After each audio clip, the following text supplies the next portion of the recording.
रोटी खाएंगे, जमीन को बचाएंगे, आधी रोटी खाएंगे, जमीन को बचाएंगे,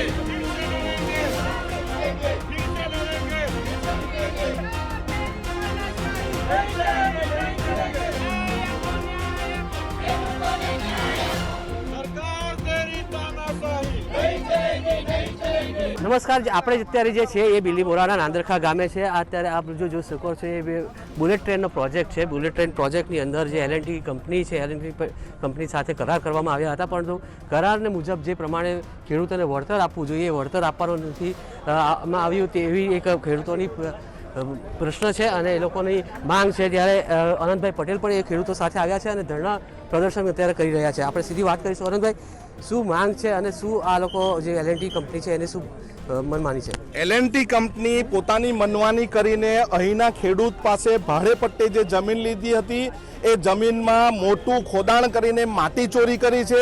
કોઈ પણ જાતના એને કર્યા વગર અહીંના ખેડૂતોની જમીનના ખેતીના બાણો તોડી નાખવામાં આવ્યા છે. અહીંના ખેડૂતો સાથે ચીટિંગ કરી છે.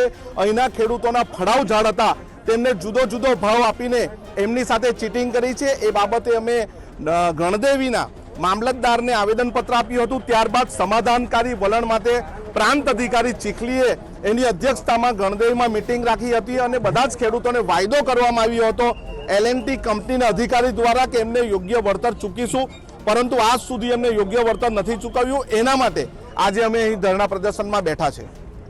આ લોકો કોઈ અધિકારી તમને મળવા આવ્યું છે કે કેમ? ના, અમારી પાસે કોઈ અધિકારી આવ્યું નથી. ખાલી આ ભાજપની સરકાર દમનશાહી વલણ અપનાવીને અહીં પોલીસને મૂકી દીધી છે. પરંતુ અમે મંજૂરી માંગી હતી, અમને જો મંજૂરી નહીં મળશે તો અમે બીજા સ્થળે પણ બેસશું. પરંતુ હવે અમે આ કંપની પાસે મંજૂરી માંગશું કે તમને અહીં રહેવાની કોણે પરવાનગી આપી એ ખેડૂતોની સાથે માંગશું. અમને અહીં નહીં બેસવા દેશે, સામે બેસશું, ત્યાં પણ નહીં બેસવા દે તો અમે મામલતદાર કચેરીનો ઘેરાવો કરીને ત્યાં બેસીશું. તો મામલતદાર કચેરીનો ઘેરો કરવાની વાત છે. આપણી સાથે કેટલા ખેડૂતો અસરગ્રસ્ત છે તેમની સાથે પણ વાત કરીશું.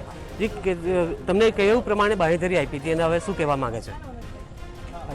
સાહેબ, એ લોકો હવે જે કંપનીવાળા કહે છે કે પાણીનો નિકાલ કરીએ ને ઝાડ મરેલા છે તેનું એ લોકો જોવું જોઈએ એમ કે મારા ઝાડો મરે છે અને શાકભાજીને નુકસાન છે. આજે એ કંપની જ્યારથી આવી ત્યારથી મને નુકસાન છે. વળતર માટે શું કહે છે?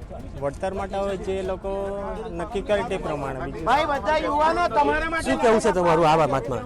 આ વળતરમાં એવું છે સાહેબ, આ લોકોએ અમુક ખેડૂતોને જ્યારે આ વાત કરેલી એલએનટી કંપનીનો જ્યારે પ્રોજેક્ટ આવ્યો ત્યારે તે સમયે એવું કીધેલું કે બધાનું સરખું જ કરીશું એમ, પણ ત્યારબાદ એક પણ એ લોકો નિયમનું પાલન કર્યું નહીં ને બાકીના બીજા બધા ખેડૂતોને વધારે પૈસા આપ્યા, 7-8 જણાને. તો જેટલા જતા બધાના જ હતા એટલે હવે સરખું વળતર આપવું પડે બધાને જ.